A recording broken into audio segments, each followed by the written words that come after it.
जहरीला वातावरण देश में बनाने की कोशिश करते हैं। ये सवाल इसलिए भी इम्पोर्टेंट है क्योंकि इसी दौर में बांग्लादेश में जो है वो अल्पसंख्यकों को लेकर एक उग्र। तो हम क्या चाहते हैं कि भारत क्या बांग्लादेश जैसा हो जाए, क्योंकि वहां अल्पसंख्यकों पर अत्याचार होते हैं तो हम भी यहां अल्पसंख्यकों पर अत्याचार करेंगे। किस तरह का भारत चाहते हैं हम? ये आरएसएस का क्या सपना था कि जिन्ना का सपना जिन्ना तो पूरा नहीं कर पाया पाकिस्तान में, हम यहां पूरा कर दें? क्या मतलब है ये? आप अपने त्योहार मनाइए, अच्छी तरह मनाइए। हम मनाते थे। हनुमान जयंती पे मस्जिद के बाहर जाके नाचने की क्या जरूरत है, उकसाने वाले गाने बजाकर? हनुमान चालीसा पढ़िए, आप अच्छी तरह पढ़िए। मैं पढ़ता हूं, रोज पढ़ता हूं, दिन में 2 बार पढ़ता हूं।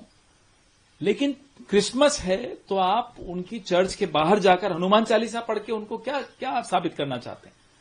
ये मेरा धर्म हो ही नहीं सकता, ना ये मेरा देश है, ना मेरी ये सभ्यता है। आपको मालूम है ये स्वामी विवेकानंद, इनकी फोटो यहां लगी हुई है।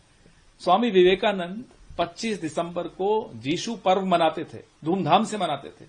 आज भी रामकृष्ण मिशन पूरे दुनिया में विवेकानंद जी की याद में यही पर्व मनाता है। भारत अंतर्राष्ट्रीय छवि है, जो दुनिया भर में भारत की पहचान है, वो इंडिया के डाइवर्सिटी को लेकर है, अनेकता में एकता को लेकर है, अनेक संस्कृति अनेक मजहब वाले देश के तौर पर है। लेकिन सत्ताधारी दल और सीधे जो आप सवाल उठा रहे हैं, क्या उस तरह की घटनाएं? भाई ये तो 1 nation 1 dress, 1 nation 1 language, 1 nation 1 religion, ये क्या मजाक है भाई?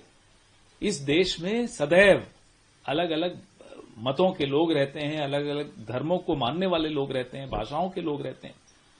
आप सब कुछ थोपना क्यों चाहते हो? आपको क्या इतनी आपको असुरक्षा क्यों है कि सांता क्लॉज की टोपी खींच रहे हैं, उसको दौड़ा रहे हैं, उसको पीट रहे हैं? क्या है ये? लेकिन सर, जो कुछ पर कई सवाल भारत में भी उठ रहे हैं अल्पसंख्यक। सवाल तो हम तो उठाएंगे बांग्लादेश में जो हो रहा है। कांग्रेस पार्टी के पास तो ये नैतिक बल है उठाने का, इनके पास क्या है? ये कौन होते हैं सवाल उठाने वाले साहब?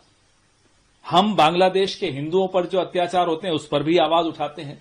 भारत के मुसलमानों पर या ईसाइयों पर अत्याचार होंगे उस पर भी आवाज उठाएंगे।